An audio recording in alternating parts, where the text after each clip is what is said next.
Hi everyone, Murdoch here, hope you're well. Now in this video I want to talk about the shoulder plane.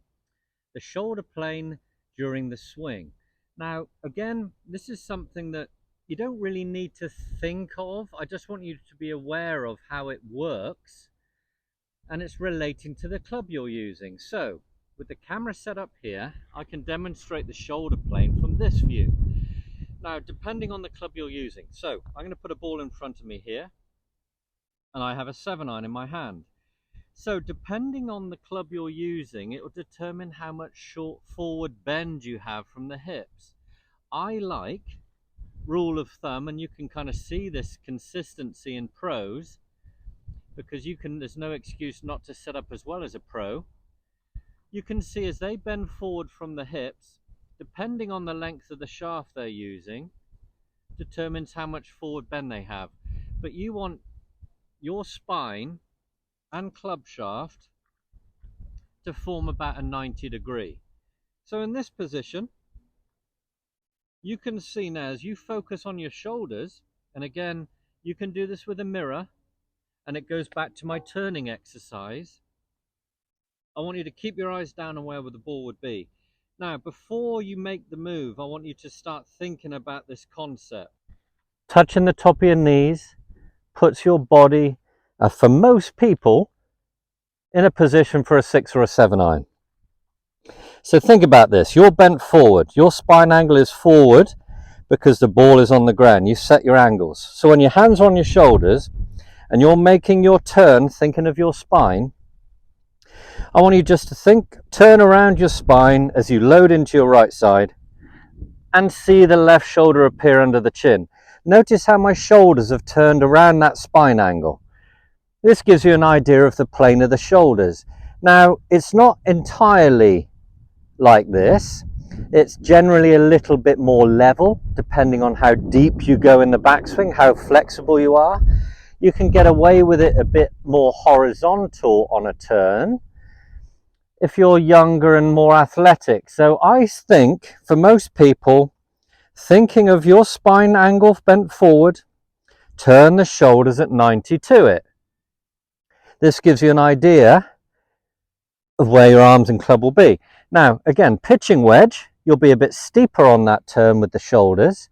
A driver, where you're taller to it, will be a little bit more around. Okay, so it's determined on the shaft length you're using here at the address. On the way through, we're turning through, and the shoulders are generally a bit steeper. You don't need to think of them being steeper. You'll just watch on TV and see that they are. This is because we're turning and committing to the striking of the ball now. So your shoulders will be set on a steeper plane just post impact. About the head height of the left shoulder is quite a good similarity again that most people have. So depending on the club you're using, determined by how much forward bend you have, your shoulders then turn at 90 to that. That's a good way to think about it. Now there's other little factors that come into play for it to be slightly off these, but to summarize it in a simple fashion, I want you to think of the shoulders turning at 90 degrees to your spine. So when you're warming up, watch the microphone here.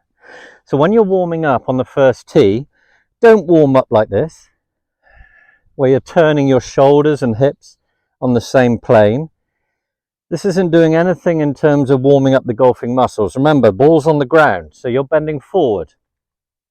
Then you're turning around that spine angle to feel the difference between the hips turning horizontally, and because of the forward bend of the hips puts the shoulders in a position where they're turning more diagonally. So warm up like this. This gets you in the right position for a dynamic swing that will get the ball turf strike. So I hope this helps. Don't overthink it, but when you start watching golf on TV and these pros, these good ball strikers, notice what I said, how their shaft at address, depending on the club, the spine angle is pretty much 90 degrees to that, arms hanging down. That's the similarity you'll see with most. Then you'll start to notice again how the shoulders are turning pretty much on the same 90 degrees as the spine. And then here you'll notice the left shoulder about head height just post impact. Hope this helps. Don't overthink it. It's a nice drill for the office, the hands on shoulders one. It's one of my favorites. Those of you that have watched my videos will certainly know that. Take care. If you like the video, please put a thumbs up. I welcome all your comments below. Please subscribe for more. I look forward to seeing you in the next one. Take care.